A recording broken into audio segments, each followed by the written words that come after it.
بسم اللہ الرحمن الرحیم۔ میرے بھائیوں، بزرگوں اور دوستوں، اللہ کے نبی صلی اللہ علیہ وسلم کی ایک صحابیہ ہے جو کہ ابو جہل کی خادمہ تھی۔ آپ رضی اللہ تعالیٰ عنہ نے کلمہ پڑھ لیا تھا۔ ابو جہل کو جب پتہ چل گیا، اس نے آ کر پوچھا کہ تو نے کلمہ پڑھ لیا ہے، مسلمان ہو گئی ہو؟ فرمایا ہاں۔ آپ رضی اللہ تعالیٰ عنہ بڑی عمر کی تھی، مشقتیں نہیں اٹھا سکتی تھی، مگر ابو جہل نے اپنے دوستوں کو ایک دن بلایا اور ان کے سامنے بلا کر انہیں مارنا شروع کر دیا۔ لیکن میرے عزیز، وہ برداشت کرتی رہی، کیونکہ وہ تو اللہ کے نام پر اس سے پہلے بہت ساری تکلیفیں برداشت کر چکی تھی اور برداشت کرنے کے لیے تیار تھی۔ جب اس نے دیکھا کہ اتنا مارنے کے باوجود اس کے زبان سے کچھ نہیں نکلا، اس نے آپ رضی اللہ تعالیٰ عنہ کے سر میں کوئی چیز ماری، جس سے آپ رضی اللہ تعالیٰ عنہ کی بینائی ختم ہو گئی، زائل ہو گئی۔ آپ رضی اللہ تعالیٰ عنہ نابینا ہو گئی۔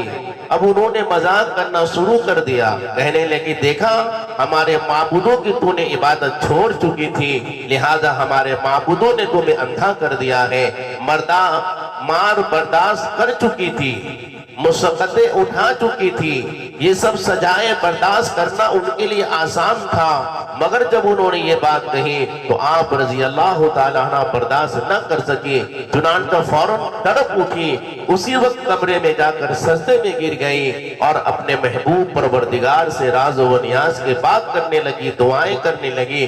عرض کہ اے اللہ، انہوں نے مجھے سزائیں دی تو میں نے برداشت کیا، وہ میری ہڈیاں بھی توڑ دیتے، وہ میرے جسم کے ٹکڑے ٹکڑے بھی کر دیتے تو میں یہ سب کچھ برداشت کرنے کو تیار تھی، مگر تیری شان میں گستاخی کی کوئی بات برداشت نہیں کر سکتی۔ واہ میرے اللہ، تو نے کیا ان کو محبت اور ایمان عطا فرمایا تھا۔ وہ تو یوں کہتے ہیں کہ ہمارے معبودوں نے تمہاری بینائی چھین لی ہے، تمہیں اندھا کر دیا ہے۔ اے اللہ، جب میں کچھ نہیں تھی تو نے مجھے بینائی عطا فرمایا تھا، مجھے بنایا تھا، آنکھ کی روشنی عطا فرمائی تھی، اب نے ہی میری آنکھ کی روشنی واپس لی ہے۔ اے اللہ، تو مجھے دوبارہ بینائی عطا فرما دے، آنکھ کی روشنی عطا فرما دے، تاکہ ان پر تیری عظمت کھل جائے۔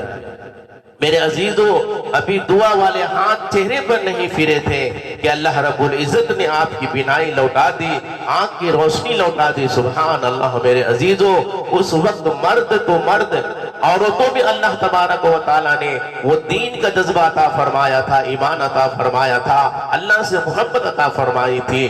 جب عشق سے تیرے بھر گئے ہم، تو ہی رہا جدھر گئے ہم، تیرے ہی طرف کو راہ نکلی، بھولے بن کے جدھر گئے ہم۔ اللہ تبارک و تعالی ہم سب مسلمانوں کو، ایمان والوں کو بھی اسی طرح دین کا جذبہ، ایمان کی توفیق عطا فرمائے اور اللہ کی عبادت کرنے کی توفیق عطا فرمائے۔